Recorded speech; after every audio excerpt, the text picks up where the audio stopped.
국민 여러분, 안녕하십니까? 여기는 대한민국 대표 정치 전문 플랫폼 한국정치TV입니다. 윤석열 대통령은 3월 22일 경기도 과천시 국군방첩사령부를 방문해 적극적인 방첩 활동에 총력을 기울이는 등 본연의 임무를 수행하는 데 전력을 다해달라고 당부했습니다.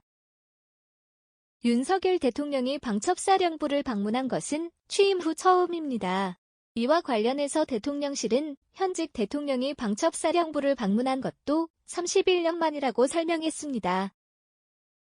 방첩사령부는 국군 방첩과 군사보안 업무를 담당합니다. 원래 이름은 국군기무사령부였습니다.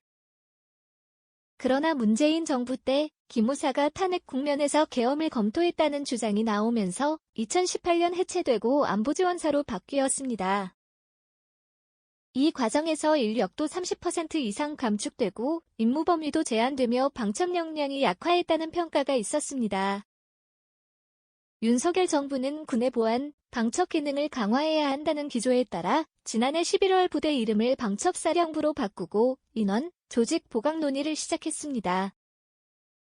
이날 윤석열 대통령은 방첩사령부와 사이버작전사령부의 주요 지휘자 등 30여 명이 참석한 가운데 우리 군이 과학기술 강군으로 도약하기 위해서는 확고한 군사보안 태세가 정립돼야 한다고 말했습니다. 특히 방산업체의 핵심 기술이 외부로 유출되지 않도록 방산기밀 보호 활동을 적극 시행해야 한다고 강조했습니다. 윤석열 대통령은 방첩사령부 업무보고에 이어 사이버작전사령부로 이동해 업무보고를 받았습니다. 사이버작전센터를 찾아가 부대원들도 격려했습니다. 윤석열 대통령은 전후방에 없는 사이버 위협에 효과적으로 대처하기 위해서는 사이버작전부대의 역할이 그 어느 때보다 중요하다고 말했습니다. 대통령실은 대통령이 사이버작전사령부를 직접 찾아 업무보고를 받은 것은 이번이 처음이라고 설명했습니다. 사이버작전사령부는 해킹 등 사이버전 대비를 위해 2010년에 창설됐습니다. 한편 윤석열 대통령은 방첩사령부 방명록에는 보안이 생명이다라는 문구를, 사이버작전사령부 방명록에는 사이버 전투 역량은 국가안보의 핵심이라고 적었습니다.